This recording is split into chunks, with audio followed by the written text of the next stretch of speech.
지난주에 우리 4장 1절에서 11절 말씀으로 우리가 함께 은혜를 나눴습니다. 사실은 20절까지 설교를 했어야 되는데 12절에서 20절까지를 설교하지 못했어요.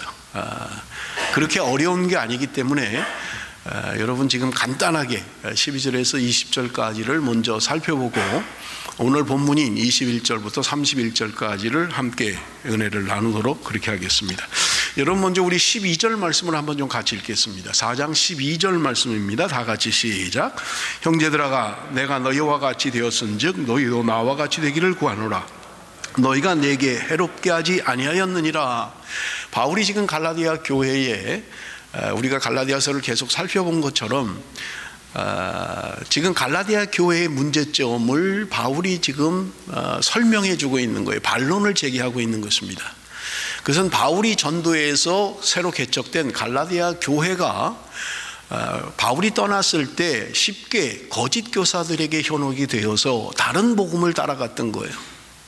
그 다른 복음이라고 하는 것은 예수 그리스도로 말미암아 은혜로 구원받는다라고 하는 복음의 내용에 뭔가를 자꾸 더했던 거예요. 그게 뭐냐면 할례를 받아야 된다, 그리고 율법을 행해야 된다라고 하는 것들이었어요. 그래서 바울이 지금 갈라디아서를 쓰면서 복음에 대한 변증을 하고 있는 것입니다. 그런가 하면 거짓 교사들이 바울에 대한 사도권을 부정을 했어요. 바울은 정식 사도가 아니야, 그 사람은 좀 부족한 사람이야 라는 식으로 이야기를 했기 때문에 자신의 사도권에 대하여 변증했던 것입니다.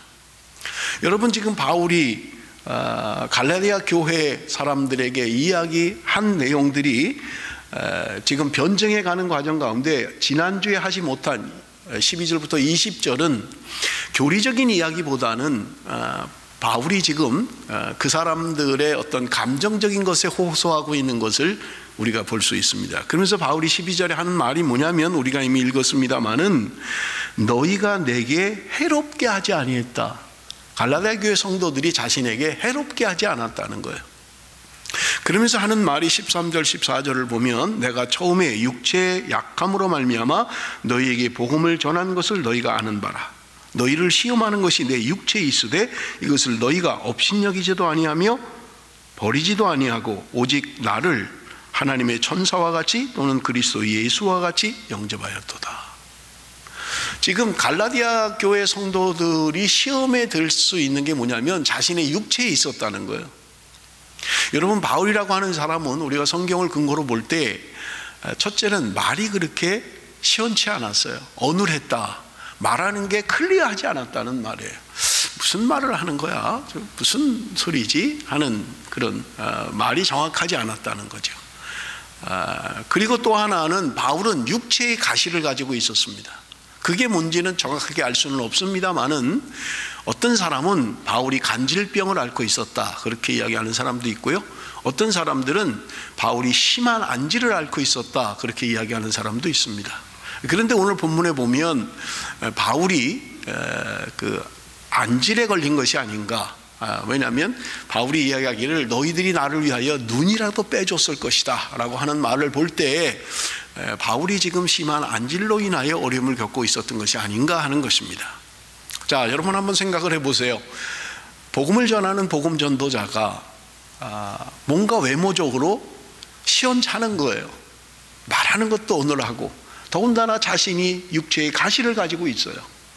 그러니까 갈라디아 성도들로서는 그것이 시험이 되었다 그렇게 이야기하고 있는 거예요. 그런데 너희들이 그것으로 인해서 시험받지 않았다는 거예요.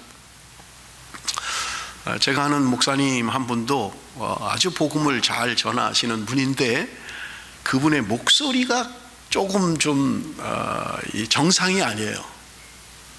들으면 뭐가 쇳소리 같은 좀 이렇게 안 좋은 소리가 자꾸 나는 거예요. 내용은 너무 좋은데 목소리가 별로 좋지 않은 거예요. 그래서 제가 그분을 보면서 느끼는 게 뭐냐면 성도들이 참 힘들겠다. 목소리가 클리어하지 않고 뭔가 들으면 좀 이렇게 짜증을 느끼게 하는 그런 소리로 자꾸 들릴 때 어려운 거죠. 여러분 지금 마이크 시스템이 여러분 아주 우리 이전우 사님이 아주 잘 작동을 하기 때문에 여러분 들어도 편안하죠? 여러분이 제 소리를 들어도 그냥 편안하잖아요. 그런데 이걸 잘못 조정해 놓으면 소리에서 막 쇳소리가 나고 째지는 소리가 나고 하면 자꾸 짜증이 나는 거예요. 소리 자체가 너무 날카롭게 들리기 때문에. 그래서 이 마이크 시스템에 신경을 많이 쓰는 거예요. 편안하게 들릴 수 있도록, 편안한 소리로 들릴 수 있도록. 여러분, 바울은 자신이 육체의 가시를 가지고 있었던 거예요. 그것 때문에 갈라디아 교인들이 시험에 들 수도 있었는데 바울이 지금 이야기하는 것입니다. 너희들이 내 육체의 연약함으로 인해서 너희들이 시험에 들지도 않았고, 그리고 너희들이 나를 마치 천사와 같이 그리고 예수님처럼 대우해 줬다라고 하는 것을 지금 이야기하고 있는 것입니다. 내가 부족하지만, 육체의 연약함을 가지고 있지만 너희들이 정말 사랑으로 나를 천사와 같이 예수님처럼 나를 대접했다라고 하는 것을 바울이 이야기하고 있는 것입니다. 15절에 보니까 너희의 복이 지금 어디 있느냐? 내가 너희에게 증언하노니 너희가 할 수만 있었더라면 너희의 눈이라도 빼어 나에게 주었으리라.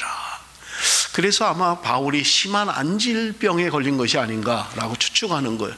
왜냐하면 저렇게 눈 때문에 고통을 당하는데 차라리 내 눈이라도 빼주면 좋겠다 할 정도로 갈라디아 성도들이 바울을 사랑했다고 고백하고 있는 것을 우리는 볼 수 있는 것입니다. 16절에서 20절입니다. 그런즉 내가 너희에게 참된 말을 함으로 원수가 되었느냐? 그들이 너희에게 대하여 열심내는 것은 좋은 뜻이 아니요 오직 너희를 이간시켜 너희로 그들에게 대하여 열심을 내게 하려 함이라. 종은 일에 대하여 열심으로 사모함을 받음은 내가 너희를 대하였을 때뿐 아니라 언제든지 좋으니라. 나의 자녀들아, 너희 속에 그리스도의 형상을 이루기까지 다시 너희를 위하여 해산하는 수고를 하노니 내가 이제라도 너희와 함께 있어 내 언성을 높이려 함은 너희에 대하여 의혹이 있음이라. 바울이 지금 이야기하고 있는 거예요. 그런데 이야기하면서 거짓 교사들이 너희 안에 들어와서 너희들을 현혹하고 유혹하는 것은 사람의 제자가 되게 만들었다는 거예요. 사람을 따라오게 했다는 거예요. 그 거짓 교사들에 대하여 열심을 내게 했다는 말입니다. 종종 보면 우리가 제자훈련을 합니다마는 제자훈련을 잘못하면 주님의 제자가 되게 하는 게 아니라 사람의 제자가 되게 하는 경우를 종종 볼 수 있어요. 1년, 2년을 같이 담당 교육자와 함께 이렇게 제자훈련을 하다 보면 주님을 따르는 게 아니에요. 목회자를 따르는 거예요. 사람을 따라가는 거예요. 그래서 의도적으로 주님의 제자가 되게 하지 않고 나의 제자가 되게 하는 거예요. 사람의 제자가 되게 하는 거예요. 주님에게 주목해야 될 성도들이 사람에게 주목하는 거예요. 주님을 생각하지 않고 황 목사를 따르고 황 목사를 좋아하고 황 목사에게 순종한다면 그것은 바른 성도가 아니에요. 목사는 주님께 이르도록 해야 돼요. 주님의 제자가 돼야 되고요. 주님의 말씀에 순종해야죠. 사람을 따라가는 사람이 되면 안 됩니다. 누구도 마찬가지예요. 종종 보면 지도자들이 자기 사람을 자꾸 만들어요. 자기 사람을 만드는 거예요. 여러분, 이것은 바른 일이 아니에요. 바울이 지금 그것을 지적하고 있는 것입니다. 너희들이 왜 사람의 제자가 되려고 하냐? 왜 사람에게 열심을 내느냐? 하나님께 향하여야 되는데 너희들이 사람에게 열심을 냈다. 거짓 교사들에게 열심을 냈다고 이야기하고 있는 것을 우리는 볼 수 있습니다. 그러면서 바울이 하는 말이 무엇입니까? 내가 이제라도 너희들을 해산의 수고를 한다. 그리스도의 형상이 너희에게서 이룰 때까지 내가 해산의 수고를 한다라고 이야기하고 있는 것입니다. 여러분, 해산의 수고라고 하는 것은 여인들이 당하는 고통 가운데 가장 큰 고통입니다. 그런데 주님의 형상이 그 사람에게서 이룰 때까지 여인이 애를 낳는 고통과 같은 그런 수고를 한다라고 이야기하고 있는 것을 우리는 볼 수 있는 것입니다. 자, 오늘 우리가 읽었던 본문의 말씀 우리 한번 좀 보겠습니다. 21절에서 23절 먼저 말씀을 드리면 21절에서 31절의 말씀이 여러분 해석하기가 어려운 말씀이에요. 여러분 이해하기가 잘못하면 잘못된 해석으로 빠질 염려가 있는 구절들입니다. 그래서 여러분 물론 다 열심히 잘 들으십니다만은 오늘 말씀은 집중해서 따라오셔야 돼요. 딴 생각하시면 놓쳐버립니다. 자, 우리 21절에서 23절 우리 한번 같이 한 목소리를 읽겠습니다. 다 같이 시작. 내게 말하라. 율법 아래 있고자 하는 자들아, 율법을 듣지 못하였느냐? 기록된 바 아브라함에게 두 아들이 있으니 하나는 여종에게서 하나는 자유 있는 여자에게서 낳았다 하였으며 여종에게서는 육체를 따라 낳고 자유 있는 여자에게서는 약속으로 말미암았느니라. 여러분, 이 말씀은 여러분 창세기 16장이 배경이 된 말씀입니다. 그래서 여러분 창세기의 내용을 좀 이해해야 이 본문을 잘 이해할 수 있는 거예요. 여러분, 이거는 본문에 뭐라고 합니까? 아브라함에게 두 아들이 있었다는 거예요. 누구입니까? 아브라함에게 있었던 이 두 아들이 누구예요? 한 아들은요 이스마엘이고요, 한 아들은요 이삭입니다. 아브라함에게 두 아들이 있었는데 성경이 뭐라고 이야기합니까? 하나는 여종에게서 낳고 하나는 자유 있는 여자에게서 낳았다, 그렇게 이야기해요. 그러면서 여종에게서는 육체를 따라 낳고 자유 있는 여자에게서는 약속으로 말미암았다, 이렇게 이야기하는 거예요. 무슨 말이냐면 여러분 창세기 16장을 배경으로 가지고 있어야만 합니다. 하나님이 아브라함에게 75세에 말씀하셨어요. 내가 너에게 축복할 것이다. 너로 말미암아 수많은 자손들이 생길 것이다. 하나님이 약속하셨던 거예요. 그런데 10년이 지나도 하나님의 약속이 이루어지지 않는 거예요. 그러자 사라가 자기 남편 아브라함에게 요청을 합니다. 그러지 말고 내가 애굽에서 데려온 여종 하갈이 있지 않냐? 그러니까 당신이 그 하갈과 동침을 해서 자식을 낳아라, 아들을 낳아라, 그렇게 얘기했던 거예요.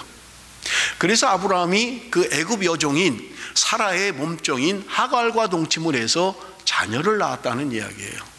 여러분, 우리 성경을 한번 좀 보도록 하겠습니다. 창세기 16장 3절, 창세기 16장 3절 다 같이 읽습니다. 시작.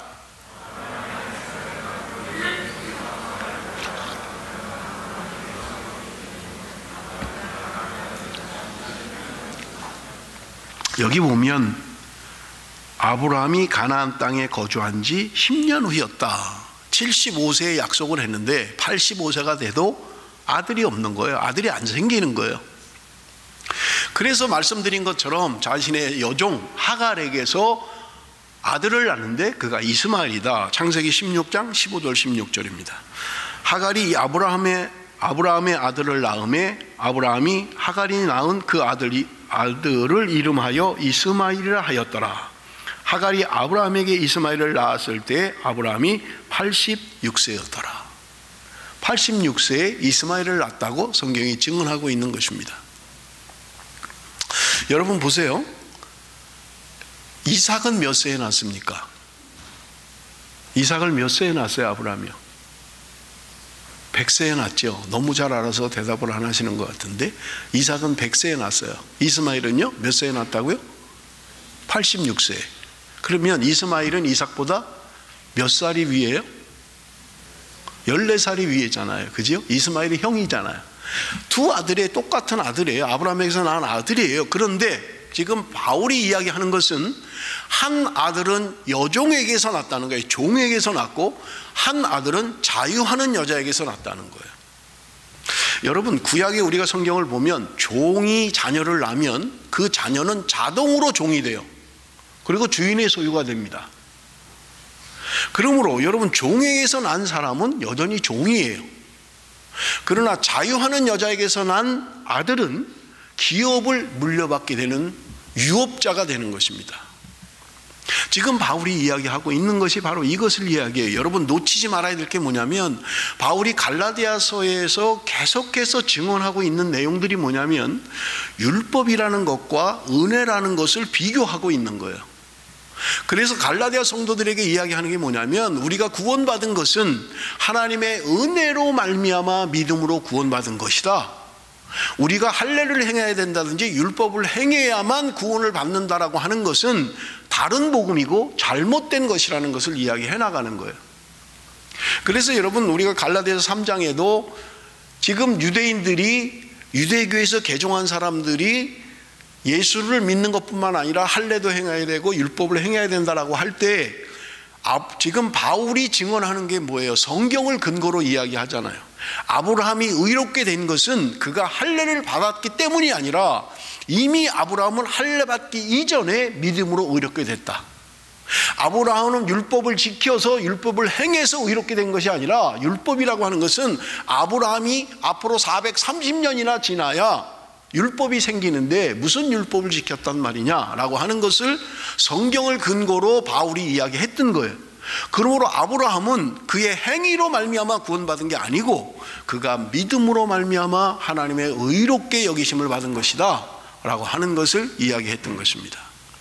그러면서 지금 바울이 지금 4장에 결정적으로 자신의 논증에 이제 마무리를 짓고 있는 거예요.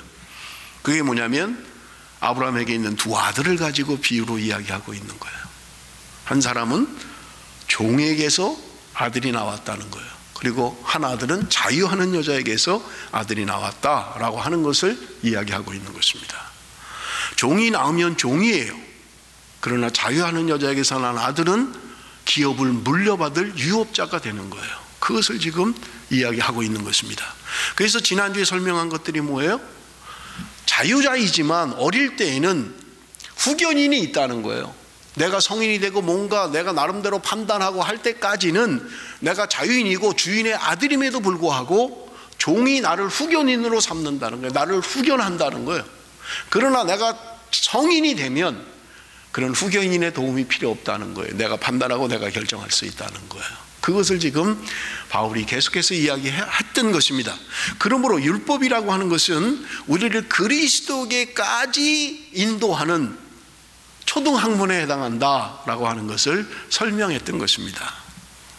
자, 여러분 보세요. 아브라함이 두 아들이 있었다. 이스마엘과 이삭이라는 아들이 있었다. 그런데 이스마엘이라고 하는 아들은 종에게서 났다. 그러면서 하는 말이 뭐예요? 육체로부터 나왔다고 이야기하는 거예요. 육체를 따라 났다는 거예요. 자, 지금 무슨 이야기를 하고 있는 것입니까? 왜 바울이 지금 율법과 은혜라는 것을 이스마엘과 이삭을 가지고 비유로 이야기하느냐 하는 거예요. 하나님이 아브라함에게 75세에 약속을 하셨어요. 그런데 그들은 그 약속을 기다리지 못했던 거예요. 그리고 아브라함이 86세가 되었을 때 첩을 통해서, 하갈이라는 몸종을 통해서 이스마엘을 낳았던 거예요. 다른 말로 하면 하나님의 약속을 붙잡지 못하고 하나님의 약속을 기다리지 못하고 인간적인 생각으로, 인간적인 방법으로 그들이 첩을 통해서 낳은 이스마엘, 그것을 율법을 상징적으로 이야기하고 있는 거예요. 그러면 이삭은 약속을 따라 낳았다고 이야기하고 있어요. 여러분 보세요. 75세의 아브라함에게 하나님이 아들을 주시겠다고 약속을 한 거예요. 99세에 하나님이 나타나셔서 이스마엘을 낳고 13년 동안 하나님이 말씀하시지 않으셨어요. 그런데 99세에 하나님이 다시 나타나셔서 말씀하셨던 거예요. 내가 너에게 후사를 줄 것이다. 그러니까 아브라함이 웃었어요. 아니 내가 이 나이에, 아니 내가 어떻게 애를 낳습니까? 더군다나 내 아내 사라는 이미 경수가 끊어졌어요. 맨스가 끝났다고요. 생물학적으로 도저히 임신이 불가능해요. 그런데 아들을 주신다고요? 그 이야기를 들은 사라도 웃었던 거예요. 그런데 1년 후에 정말 100세가 됐을 때 아들을 낳은 거예요. 신체적으로 불가능해요. 생리적으로 불가능해요. 자연적으로 불가능한 상황이에요. 그런데 하나님의 은혜로 그들이 이삭이라는 아들을 낳았다는 거예요. 지금 그것을 비유로 이야기하고 있는 거예요. 이스마엘이라고 하는 사람은 인위적으로, 인간의 노력으로, 인간의 힘으로 뭔가 이루려고 했던, 하나님의 뜻을 이루어보겠다고 하는 인간의 의지와 인간의 노력을 상징한다면, 이삭이라고 하는 아들은 불가능해요. 인간의 힘으로 불가능해요. 임신이 안 돼요, 상황이. 그럼에도 불구하고 하나님의 은혜로 이삭이라고 하는 사람을 낳았다는 것을 이야기하고 있는 거예요. 그렇기 때문에 율법이라고 하는 것은 인위적으로 뭔가 인간의 노력으로 내가 의롭게 되려고 하는 노력, 내 의지를 이야기하고 있는 거라면, 오늘 우리가 구원받은 것은 하나님의 은혜로 구원받았다는 거예요. 내 편에서 불가능해요. 구원받는 게 불가능해요. 나 같은 죄인이 하나님의 은혜를 받는 게 불가능해요. 마치 아브라함이, 사라가 90세가 되어서 아이를 가질 수 없는 상황이에요. 그럼에도 불구하고 하나님의 은혜로 말미암아 이삭을 주셨다는 것을 이야기하고 있는 거예요. 바울은 지금 논지가 분명해요. 이스마엘이라고 하는 육체로 난 자, 인간의 노력, 인간의 어떤 힘으로 인간의 어떤 결정체를 만들어 가려고 하는 이스마엘 율법으로 상징하고 있는가 하면 이삭이라고 하는 아들은 불가능한데, 도저히 인간의 힘으로 가능하지 않은데 하나님의 은혜로 이삭을 낳았다, 그 이야기를 하고 있는 거예요. 여러분, 그 다음을 조금 보겠습니다. 이제 진짜 좀 어려운 부분들인데요. 여러분, 우리 좀 24절에서 26절입니다. 24절에서 26절. 우리 좀 누구 청년이 한번 좀 읽어주시겠어요? 제가 좀 안 보였어요, 잘. 글씨가 잘 안 보여요, 어두워서 그런지. 우리 누가 청년이 크게 좀 한번 좀 읽어주시면 좋겠네요. 24절에서 26절.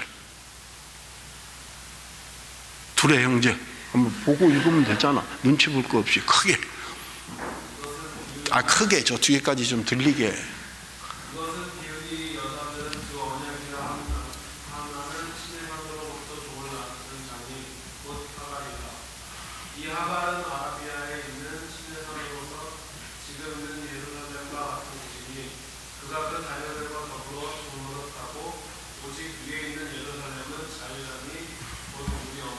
예, 여러분, 이 본문이 해석하기 어려운 부분들이에요.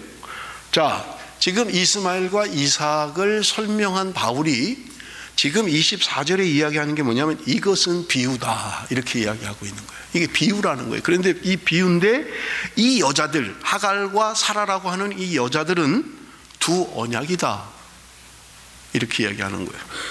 여러분, 여기 나오는 비유라는 말은 알레그레오라는 헬라어 말인데 이 말에서 영어가 파생됐어요. 그래서 여러분, NIV 성경이나 죄송합니다, 킹 제임스 버전이나 RSV를 보면 알레고리라는 영어 단어로 번역을 했어요. 이게 알레그레오라는 헬라에서 파생된 말이에요. 이게 뭐냐면 비유라는 말이에요, 비유. 그래서 여러분, 우리가 많이 듣는 말이 알레고리적 성경 해석 방법 가운데 알레고리적으로 해석한다라는 그런 말이 있어요. 성경 해석 방법이에요. 이것은 성경적인 방법이 아니라 잘못된 성경 해석 방법이라는 거예요.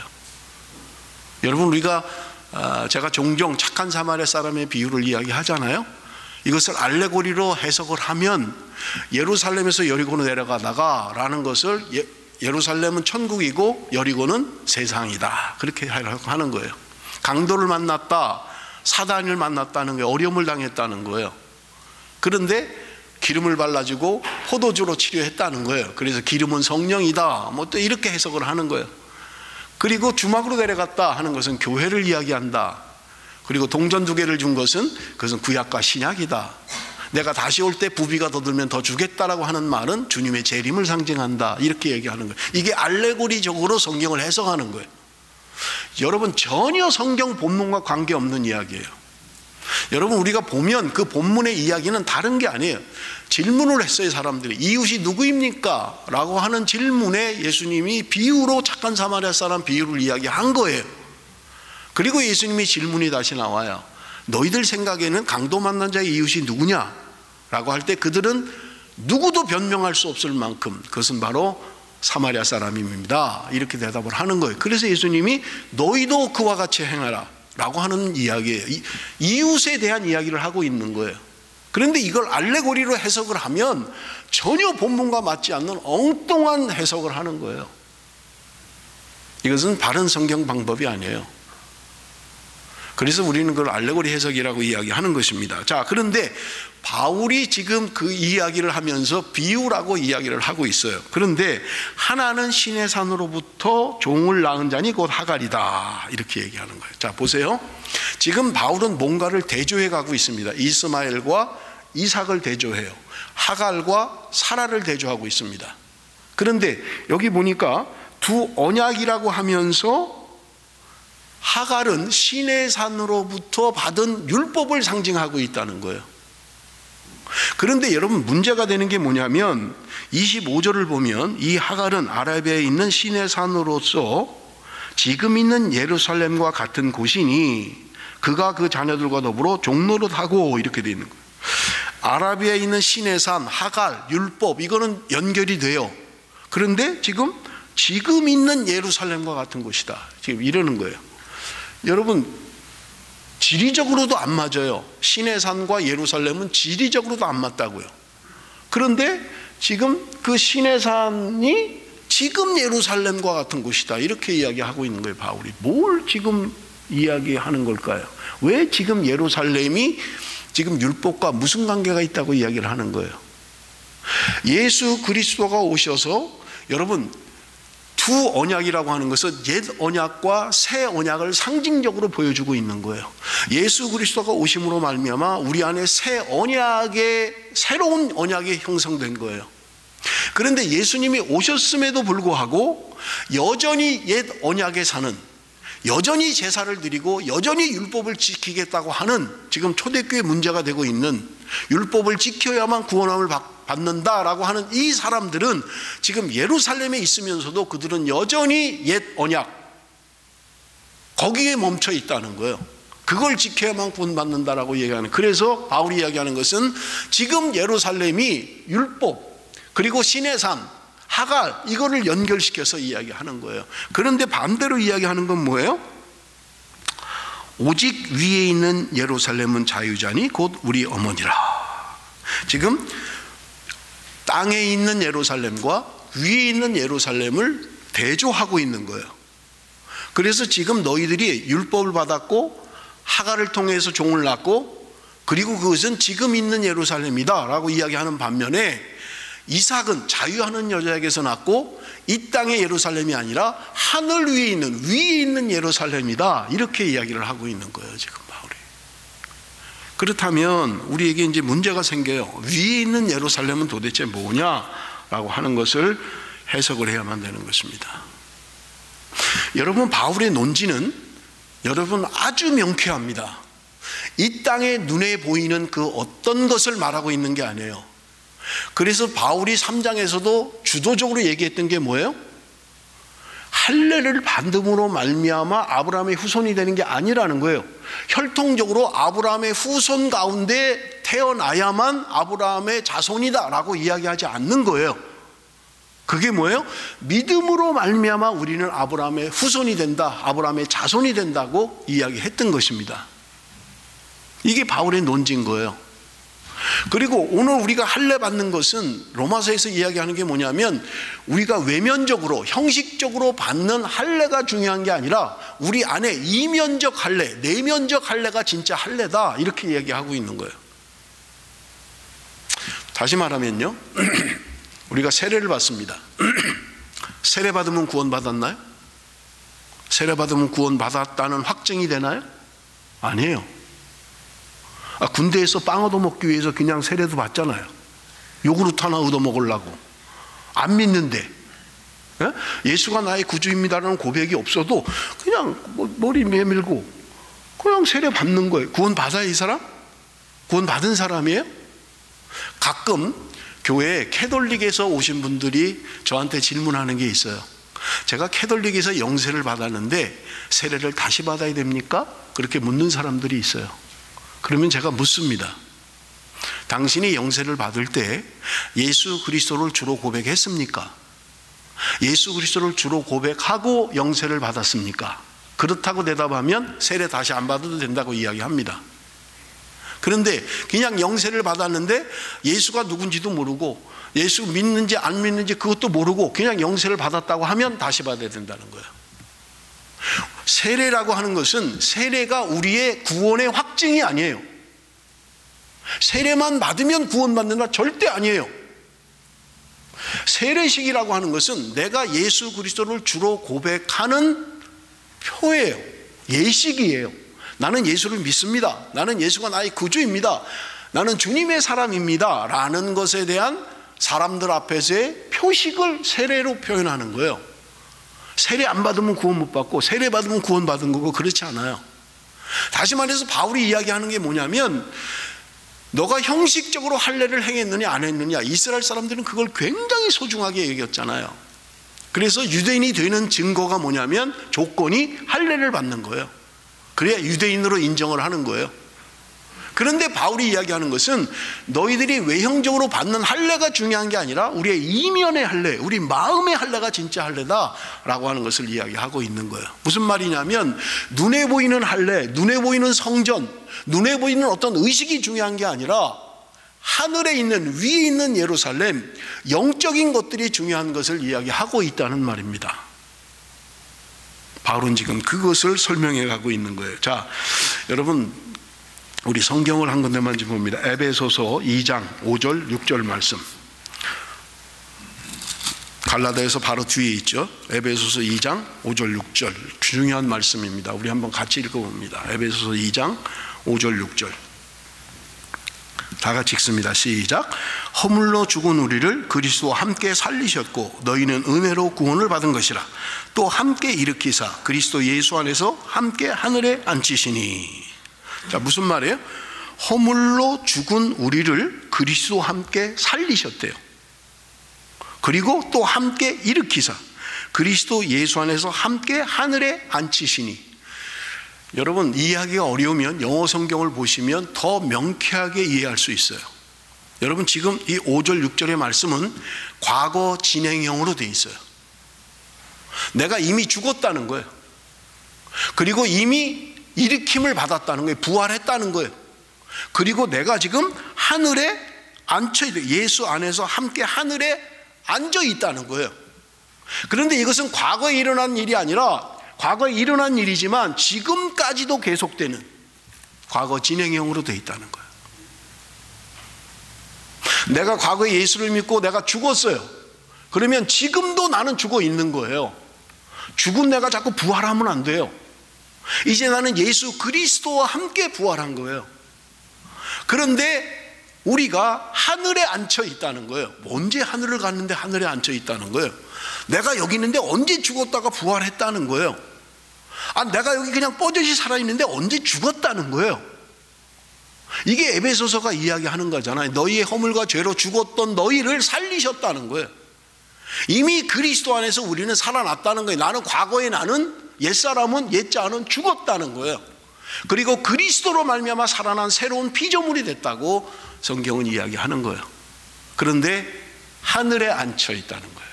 아니 내가 하늘 가본 적도 없는데. 여러분 그래서 오늘 우리의 구원이라고 하는 것은 already 이미 구원받았어요. 확실해요. 그러나 궁극적인 구원은 not yet 아직 이루어지지 않았어요. 우리가 이 땅에 사는 것은 긴장이 있고 싸움이 있고 이 땅에서는 어려움이 있어요. 그러나 분명한 것은 예수 그리스도의 죽으심으로 말미암아 우리는 구원이 확정됐어요. 그렇지만 그날은 궁극적으로 이루어지는 그날은 아직 오지 않았다는 거예요. 자, 여러분 보세요. 지금 위에 있는 예루살렘이 그럼 도대체 뭐냐라고 하는 것을 설명하고 있는 거예요. 여러분 한 군데만 더 봅니다. 히브리서 12장 22절 23절입니다. 다 같이 읽습니다. 시작. 그러나 너희가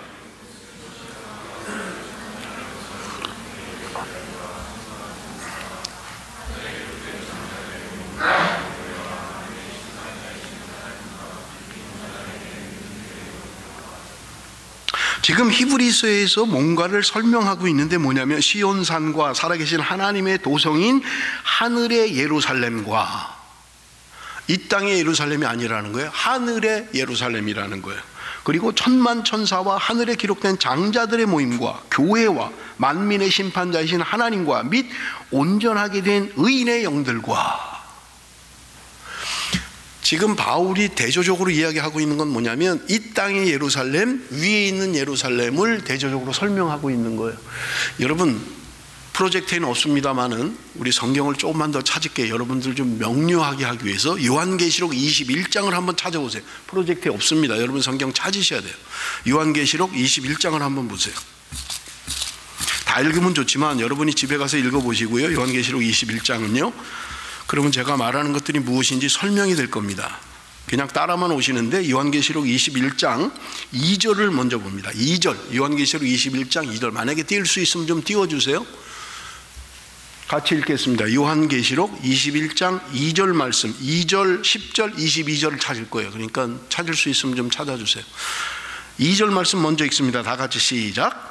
또 내가 보매 거룩한 성 새 예루살렘이 하나님께로부터 하늘에서 내려오니 그 준비한 것이 신부가 남편을 위하여 단장한 것 같더라. 여기 보면 거룩한 성 새 예루살렘이라고 이야기하면서 하나님께로부터 하늘에서 내려온다. 여러분 어떤 지명을 이야기하는 게 아니잖아요. 그죠? 이 땅에 있는 예루살렘이 있고 새 예루살렘이 땅덩어리가 이 땅에 다시 온다는 얘기를 하고 있는 게 아니잖아요. 그죠? 자, 우리 조금만 더 봅시다. 10절, 요한계시록 21장 10절 같이 읽습니다. 시작. 성령으로 나를 데리고 크고 높은 산으로 올라가 하나님께로부터 하늘에서 내려오는 거룩한 성 예루살렘을 보이니, 하늘에서부터 내려오는, 하나님으로부터 오는 새 예루살렘이 있다는 거예요. 마지막으로요, 22장 22절 다 같이 읽습니다. 시작. 성 안에 내가 성전을 보지 못하였으니 이는 주 하나님 곧 전능하신 이와 및 어린 양이 그 성전이심이라. 새 예루살렘을 봤는데, 하나님으로부터 이제 내려오는 새 예루살렘을 봤는데, 그 성 안에, 예루살렘 성 안에 성전이 없었다는 거예요. 그러면서 하는 말이 뭐냐? 하나님과 어린 양의 보좌에 앉으신 예수 그리스도, 그분이 성전이다, 이렇게 이야기하는 거예요. 새 예루살렘 성에는 성전이 없다는 거예요. 하나님과 예수 그리스도, 그분이 성전이라는 거예요. 그래서 바울이 이야기하는 게 뭐예요? 고린도전서에도 우리의 몸이 성전이라고 이야기하는 거예요.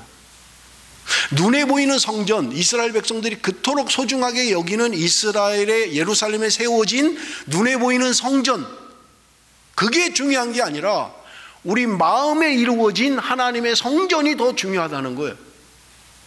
눈에 보이는 땅에 있는 예루살렘이 중요한 게 아니라 위에 있는 예루살렘이 중요하다라고 하는 것을 바울이 이야기하고 있는 거예요. 너희들은 외형적인 것, 할례를 중요시 여기고 율법을, 뭔가 내가 하는 것들, 외형적으로 노력하는 것, 이스마엘과 같이 인간의 노력이나 인간의 힘으로 뭔가를 하려는 것, 그것은 헛된 것이라는 거예요. 오늘 우리가 추구하는 것은 눈에 보이는 혈통으로서의 아브라함의 자손이 아니라 믿음으로 말미암아 아브라함의 자손이 되는 거고요. 지금 4장에서 이야기하고 있는 것은요, 어머니가 중요하다는 거예요. 아브라함에게 두 아들이 있지만 누구에서 낳느냐가 중요하다는 거예요. 그래서 하갈에게서 난 자는, 종에게서 난 자는 종이라는 거예요. 자유하는 여자인 사라에게서 난 자는 유업을 이을 자라는 거예요. 그것이 바울이 이야기하는 지금 이야기인 것이에요. 그런데 이것은 두 언약인데, 하갈과 사라는 새 언약과 옛 언약의 상징적으로 우리에게 보여주는 언약이라고 이야기하고 있는 것을 우리가 볼 수 있는 것입니다. 바울은 지금 뭔가를 계속해서 설명해 가는데 오늘 4장에서 마지막 정점에 이르고 있는 거예요. 너희들 눈에 보이는 것 가지고 되는 게 아니라는 거예요. 내가 어떤 인위적인 노력으로 뭔가를 이루려고 하는 것, 그거 중요하지 않다는 거예요. 그래서 여러분, 우리가 교회 봉사하는 것도 누군가 인위적으로 뭔가를 자꾸 시켜서 하면 시험에 들어요. 나중에는 내가 자발적으로 해야 돼요. 내가 그리스도인으로서 어떤 삶을 살아야 하는 것은 다음 주에 5장에서 분명하게 바울이 극명하게 이야기할 거예요. 육체의 일은 어떤 것이고 성령의 일은 어떤 것인지를 바울은 극명하게 이야기할 것입니다. 나는 지금 무엇을 추구하고 있느냐 하는 거예요. 내가 신앙생활을 하면서 무엇을 따라가고 있느냐 하는 거예요. 어떤 인간적인 노력이나 인간의 방편으로, 인간적인 것으로 말미암아 무엇을 이루려고 하는 것, 그거 아니라는 거예요. 오늘 우리는 은혜로 말미암아 사는 것이고, 은혜로 말미암아 구원받았고, 우리의 삶이라고 하는 것은 구원받은 하나님의 백성, 은혜로 구원받은 자의 감격과 기쁨으로 하는 것, 그것이 바로 우리의 삶이 되어야 된다는 거예요.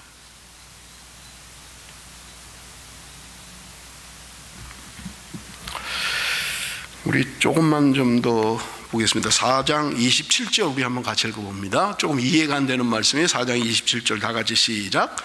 기록된 바 잉태하지 못한 자여 즐거워하라. 산고를 모르는 자여 소리질러 외치라. 이는 홀로 사는 자의 자녀가 남편 있는 자의 자녀보다 많음이라 하였으니. 아니 갑자기 또 바울이 뭐 이상한 소리를 하잖아요. 그죠? 잉태치 못한 자여 즐거워해라. 애도 못 낳는데 왜 또 즐거워하래요?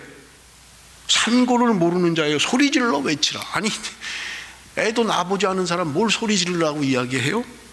그러면서 하는 말이 뭐예요? 홀로 사는 자의 자녀가 남편 있는 자의 자녀보다 많다. 아니, 홀로 사는데 어떻게 애가 더 많아요 또? 근데 남편 있는 사람보다 많다는 거예요. 이 말씀은 여러분 이사야에서 인용한 말씀이에요. 그래서 이사야에서 이야기하는 역사적 배경을 알아야만 이 말이 왜 바울이 이야기하는지를 알 수 있게 되는 것입니다. 여러분 이사야서 54장 1절 말씀 우리 한번 같이 읽어봅니다. 이사야서 54장 1절 말씀 다 같이 시작.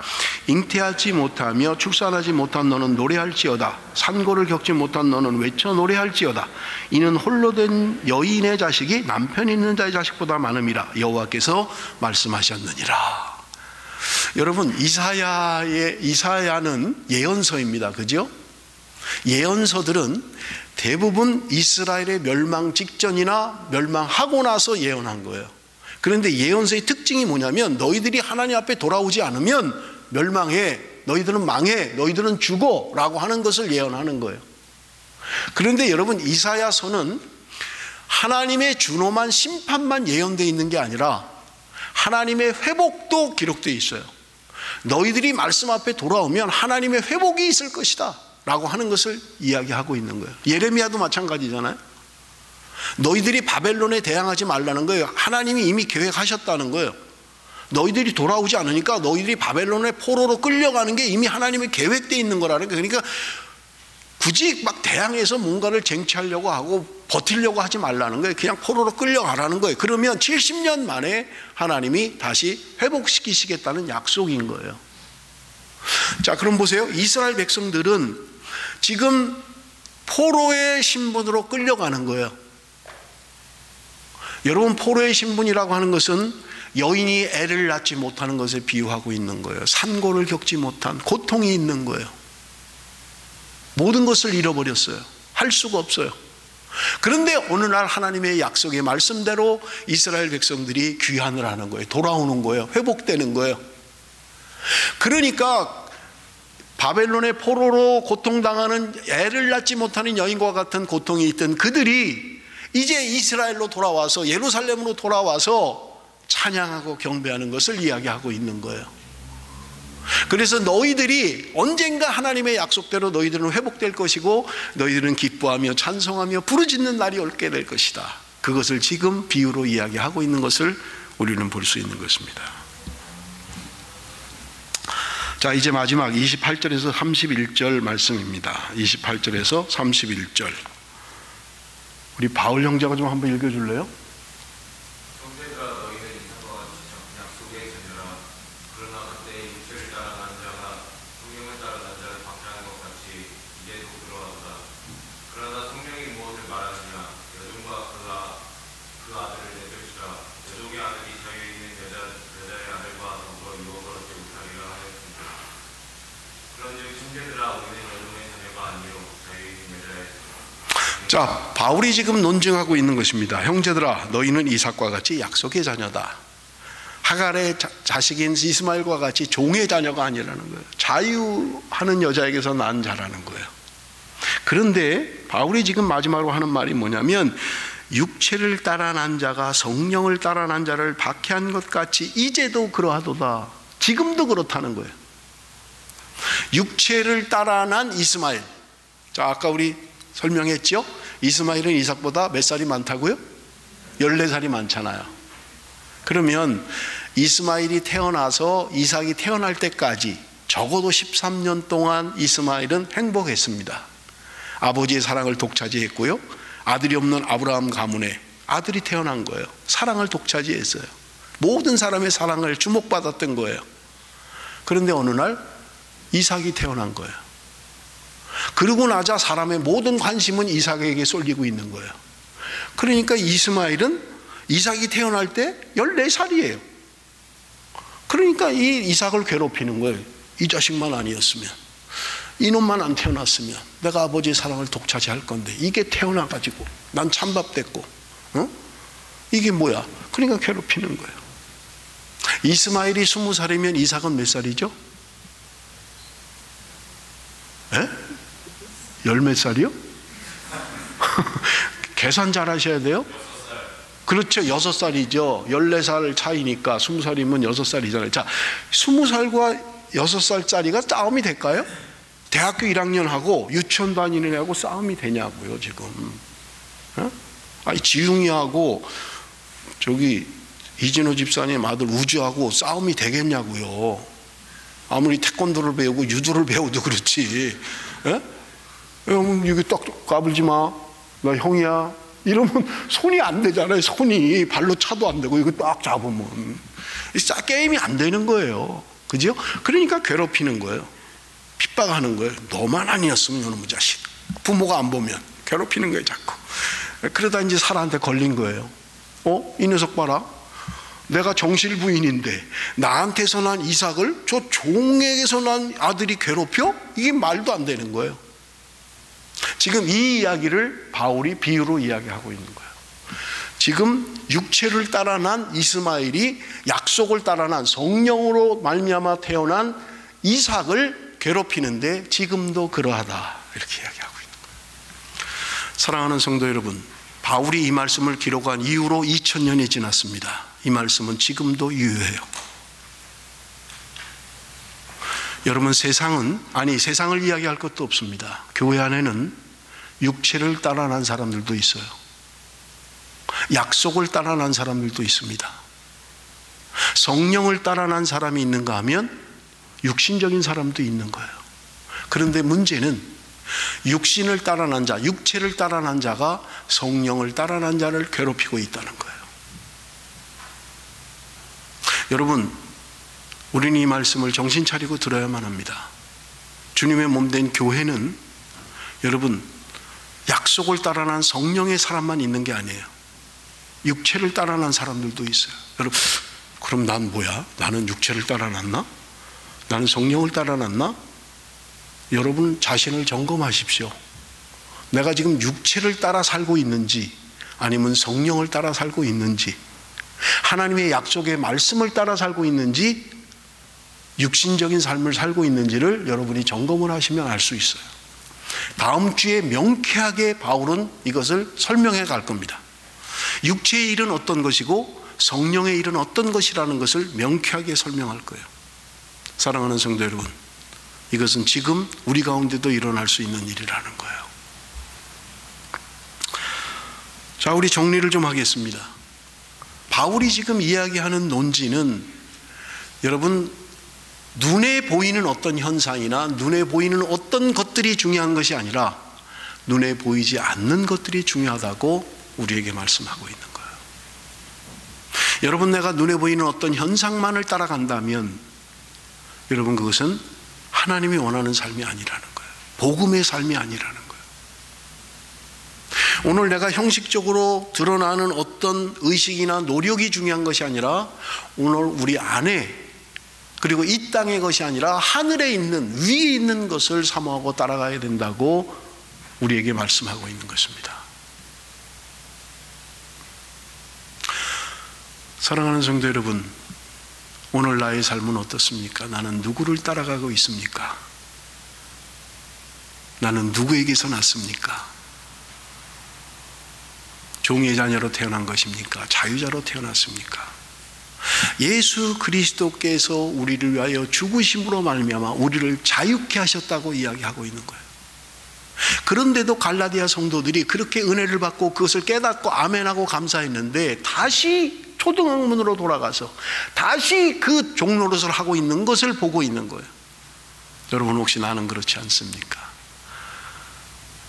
구원받고 감격하고 믿음으로 반응하다가 어느 때는 또 세상을 따라가서 세상의 것들을 추구하고 초등학문을 따라가는 그런 삶을 살고 있지는 않습니까? 돌이키셔야만 합니다. 여러분, 하나님께서 오늘 이 말씀을 통해서 우리에게 주시는 교훈인 것입니다. 우리는 약속을 따라 났고 성령을 따라 난 사람들입니다. 약속으로 말미암아 유업을 물려받을 사람들입니다. 여러분, 두려워하지 마십시오. 세상이 나를 유혹하고 세상이 나를 넘어지게 하고 세상이 나를 그럴 때가 있습니다만은 우리는 그렇게 살아야 될 사람들이 아닌 것입니다. 다음 주에 여러분, 바울의 논지를 통해서, 말씀을 통해서 명쾌하게 우리 함께 다시 은혜를 나누겠습니다. 기도하겠습니다.